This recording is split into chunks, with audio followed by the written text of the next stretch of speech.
Hello everyone. तो आज हमारा डे है सेकेंड। आज हमने कंप्लीट किए हैं। आई होप आपने लास्ट वीडियो देखे होंगे जो मैंने अपना डे वन स्टेटस से स्टार्ट कर रखे हैं।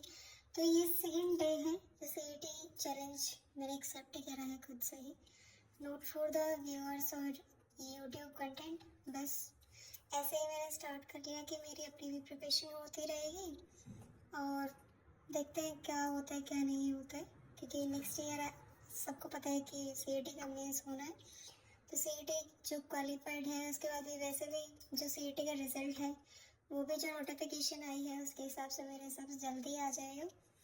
और तो आज का हमारा टारगेट था हरियाणा जीके की वही 3 डिस्ट्रिक्ट करने थे। कंप्यूटर की हमने कल हिस्ट्री ऑफ कंप्यूटर कर लिया था, तो मैंने आपको शायद आई थिंक इन्फॉर्म किया था। तो आज मैंने उसकी क्लासिफिकेशन करी है, लाइक उसके थोड़ा वो जो एक्सटेंड मॉडिफिकेशन है। एक्चुअली मैंने एक सीरीज स्टार्ट कर रखी है यूट्यूब सेक्शन में, क्योंकि जितना कंटेंट मुझे पता है कि भाई इतना पोर्शन आएगा तो मैं उसके हिसाब से लेके चल रही हूँ। आई डोंट नो कि उसके हिसाब से फिर हम वीकली एमसीक्यू भी ट्राई करेंगे। दूसरा, कंप्यूटर की क्लासिफिकेशन और जो हिस्ट्री ऑफ कंप्यूटर है, मेरा कुछ पोर्शन कल बच गया था तो मैंने वो आज कवर कर लिया है। नेक्स्ट है मैथ का आज सेकेंड डे था परसेंटेज का। तो मैंने परसेंटेज से स्टार्ट किया था बिकॉज ऑफ कि मेरे को थोड़ा सा डाउट था कि ये परसेंटेज थोड़ा लेंथी चैप्टर है, इसलिए मैंने पहले स्टार्ट कर लिया है। और परसेंटेज आज ऑलमोस्ट मेरा कंप्लीट हो गया है। अभी थोड़ा रहता है, अभी टाइम नहीं हुआ है, आज का डे कंप्लीट नहीं हुआ है, तो मैं कंप्लीट कर लूँगी इस चीज़ को, है ना। और रीजनिंग के लिए आज मैंने एनालॉजी एंड क्लासिफिकेशन करा है। आप अगर मतलब ये नहीं कि आपको सुबह मॉर्निंग में पता नहीं चलता कि आज का टारगेट क्या रहेगा क्या नहीं रहेगा, तो आप नेक्स्ट डे से, जैसे कि आज मेरा डे सेकेंड है, तो आप डे वन से करके स्टार्ट कर सकते हैं if you want to that. Reasoning में एनालॉजी एंड क्लासिफिकेशन थोड़ा डिफ़िकल्ट चैप्टर है कि आपको किस तरह से उनको कोरिलेट करके चलना है, लाइक क्योंकि ये अल्फ़ाबेटिकली ऑर्डर से रिलेटेड है। जो अल्फ़ाबेटिक सीरीज़ हम करते हैं नंबर सीरीज़ से, कि हमने नंबर सीरीज़ और लेटर सीरीज़ करी थी, इसलिए मैंने एनालॉजी एंड क्लासिफिकेशन स्टार्ट कर लिया, क्योंकि एनालॉजी एंड क्लासिफिकेशन कहीं ना कहीं नंबर सीरीज़ से और लेटर सीरीज़ से कोरिलेट करते हैं, इसलिए मैंने ये कर लिया। मेरे हिसाब से मुझे ये सही लगा। और रीजनिंग में आप कैसे अपने आप को अडॉप्ट कर पा रहे हैं कि आप कौन सा टॉपिक पहले लेके चल रहे हैं, तो आप वो ट्राई कर सकते हैं। मेरे को ये सही लगा तो मैंने ये स्टार्ट कर लिया। देन हम 3 डिस्ट्रिक्ट कम नहीं होते हैं वैसे, उनको थोड़ा रिमाइंड करना। कुछ ऐसे डिस्ट्रिक्ट भी होते हैं कि हमें मतलब पहले से पता होता है, लाइक हम जैसे भिवानी रहते हैं पहले, तो ऑलमोस्ट भिवानी का हमें पता होता है कि आसपास का गांव क्या है, स्ट्रक्चर क्या है, कब उसकी इस्टेब्लिशमेंट थी, कब क्या हुआ था, तो वो चीज़ें हमें ध्यान रहती हैं। तो आप ये कर सकते हैं कि लाइक मैंने अपना जैसे कि भिवानी या फिर पंचकुला साइड है, ये मैंने ऑलरेडी कर रखे हैं, यहाँ की चीज़ें भी मुझे थोड़ी बहुत पता है, इसलिए मैंने इनसे स्टार्ट कर लिया था। तो मैंने कल 3 डिस्ट्रिक्ट करे थे, आज मैंने फिर से वही, कल जैसे कि भिवानी हो गया था, चरखी दादरी हो गया था, क्योंकि ये आसपास पड़ते हैं। पहले चरखी दादरी इसी के अंडर आता था, अम्बाला मैंने कर लिया था, वो मैंने वैसे ही कर लिया क्योंकि वो सीरियल वाइज जो मैंने नोट्स अपने बना रखे थे तो वो उसी के अंदर था। 50 मिनट से ज़्यादा नहीं था, इसलिए मैंने अम्बाला साथ लेके चली गई। दूसरा, आज 3 डिस्ट्रिक्ट मैंने फिर से करे हैं, फरीदाबाद, फतेहाबाद और गुरुग्राम। फरीदाबाद इसलिए क्योंकि गुड़गांव के पास पड़ता है, गुड़गांव का मुझे ऑलमोस्ट सारी चीज़ें कवर कर चुके हैं, क्योंकि गुड़गांव मैंने ऑलमोस्ट देखा है। तो फतेहाबाद इसलिए क्योंकि ये दोनों एक दूसरे से मतलब रिलेट तो नहीं करते हैं, लेकिन फिर भी सेम था, तो मैंने बस अलग से एक टॉपिक ले लिया, क्योंकि फरीदाबाद और गुड़गांव की चीज़ें मुझे पता है। फतेहाबाद इसलिए क्योंकि थोड़ा एक हार्ड भी लेना चाहिए मेरे अकॉर्डिंग, क्योंकि ये दोनों तो मुझे अच्छे से पता है। फतेहाबाद मेरे को नहीं आता था, बिल्कुल नहीं आता था, ना वहाँ की चीज़ों का पता है, क्योंकि ऑब्वियसली हमारा कोई आसपास का एरिया नहीं है जिससे हमें पता हो। तो थोड़ा डिफ़िकल्ट रहता है कि आपको ये दोनों चीज़ें पता है, तो एक हम अगर इजी करेंगे तो वो मतलब अपने आप से रिमाइंड रह जाएगा।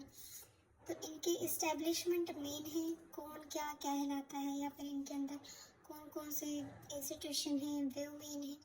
तो आज का हमारा ये टारगेट था जो कि मैंने कवर कर लिया है। कल का अभी मैंने बनाया ही नहीं है, तो मैं अभी बैठ के बनाऊंगी जब मेरी कंप्लीट परसेंटेज हो जाएगी शाम तक। अभी रहता है कुछ टाइम नहीं, मतलब बहुत टाइम रहता है, तो मैं वो शाम तक कवर कर लूँगी। तो टारगेट मैं शाम को ही बनाऊंगी कि मुझे आज क्या कवर करना है। तो ये डे सेकेंड था। आई होप सो मतलब आप भी मेरे साथ चल रहे होंगे। पिछली जो मैंने वीडियो डाली थी वो आई थिंक शॉर्ट वीडियो डल गई है। और दूसरा एक चीज़ ये कि उसमें जो मैंने डाली थी लोग मतलब ये तो चीज़ें बताओ कि मुझे पसंद करते हैं या नहीं। नॉट फॉर द व्यूअर्स, मतलब ये नहीं कह रहे हैं आप चैनल को सब्सक्राइब कर, लेकिन मुझे थोड़ा सा ये तो बताओ कि आपको ये करना चाहिए वो करना चाहिए, क्योंकि मेरा भी कहीं ना कहीं चीज़ें डिसबैलेंस हो चुकी हैं। कि मैंने पहले भी करा है सीईटी, जैसे कि जो भी था, मेरा स्कोर इतना अच्छा नहीं रहा, 69-70 के अराउंड रहे कि मतलब रह जाता है, क्वालिफाइड हो जाते हैं, बट वही है हम जनरल के ठहरे तो वैसे भी नाम नहीं आ पाता है। तो मैंने इसलिए मतलब अपने आप से ही ये नहीं सोचा कि भाई पता नहीं क्या रहेगा क्या नहीं रहेगा, लेकिन अपने आप से ही मैंने ट्राई करा है कि मैं अपने टारगेट सेट करूँ डेली के। और मुझे वीडियो से मैंने इसलिए, क्योंकि वीडियो से ये रहता है कि आपको अगर लोग आपसे जुड़े हुए हैं तो आप उनको भी बता रहे हो कि हाँ हम ये कर रहे हैं तो आप भी यही करो, है ना। तो मैंने इसलिए स्टार्ट किया था। ऐसा कुछ स्पेसिफिक नहीं है कि हाँ वीडियोस ही बनानी है, nothing else, but I will try my best कि जितना मैं कर पाऊँ गेन कर पाऊँ। शायद क्या पता आप लोगों के भी मेरे साथ प्रिपरेशन हो जाए।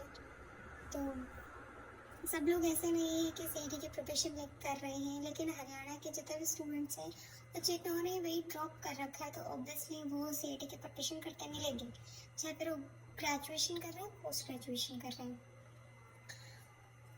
सो मैंने स्टार्ट किया था। आई होप अब मेरे को ज़्यादा नहीं कह रही, मैं ये नहीं कह रही कि सब्सक्राइब करो ये करो वो करो, नथिंग फॉर द ऐसा नहीं है कि कुछ भी कि हाँ सब्सक्राइबर ही गेन करने हैं। मैं बस इतना चाह रही हूँ कि मुझे सजेस्ट करना कि मेरे को और क्या क्या चीज़ें अप्लाई करनी चाहिए। मेरा ये 90 डेज़ का प्लान रहेगा कि मैं 90 दिनों में अपने आप को कवर कर पाऊँ, कि मेरी ये चीज़ें मैंने छोड़ दी है या कर ली है। जैसे कि मेरा ये रहे कि हाँ daily by daily Saturday Sunday को हम ये कर लेंगे कि जो चीज़ें हमने करी हैं उनको रिविज़न करके सैटरडे को संडे को इनके एमसीक्यू लगा लें, जिससे कि मतलब मेरे हिसाब से हरियाणा जी के 10 दिन में कंप्लीट हो जाएगी। Not for the old Haryana ji के, बस ये है जो डिस्ट्रिक्ट वाइज सीरीज है वो ख़त्म हो जाएगी, है ना। कंप्लीट हरियाणा जी के तो ख़त्म नहीं होगी, अभी तो बहुत सारी चीज़ें रहती हैं, मतलब उसकी राजनीतिक है, आर्थिक व्यवस्था है, भौगोलिक स्थिति है, वास्तुकला है, चित्रकार है, मेले हैं, तो बहुत सारी चीज़ें हैं जो पेंडिंग है। हम एक ही लाइन में जैसे कि हमने डिस्ट्रिक्ट पढ़ लिया तो उस चीज़ों को हम रिवाइंड इतना नहीं कर पाते। मैं ये नहीं कह रही कि आप फतेहाबाद करा तो उसको पूरा ही एक बार छोड़िए, ये चेक कर लिया करो कि इसमें चीज़ें क्या क्या मेन है, तो उसे ये रहेगा कि हाँ हमने ये चीज़ें थोड़ी कवर अप कर ली है ना। तो बस इसीलिए सो ऑल द बेस्ट। तुम भी मुझे बोल देना कि क्या पता नेक्स्ट ईयर जो मेरे साथ भी जुड़े हों या फिर जो मैं भी ट्राई कर रही हूँ, क्या पता वो चीज़ें क्लियर हो जाए, है ना। So thank you so much मुझे सुनने के लिए, क्योंकि शायद एक टीचर को सबको सुनना पड़ता है, सुनना ही, और यहाँ मुझे सुनना पड़ता है ऑब्वियसली, है ना, क्योंकि टाइम निकाल के वीडियो बनाना भी बहुत क्रेजी थिंग्स हो जाती हैं। Then all the best, bye everyone.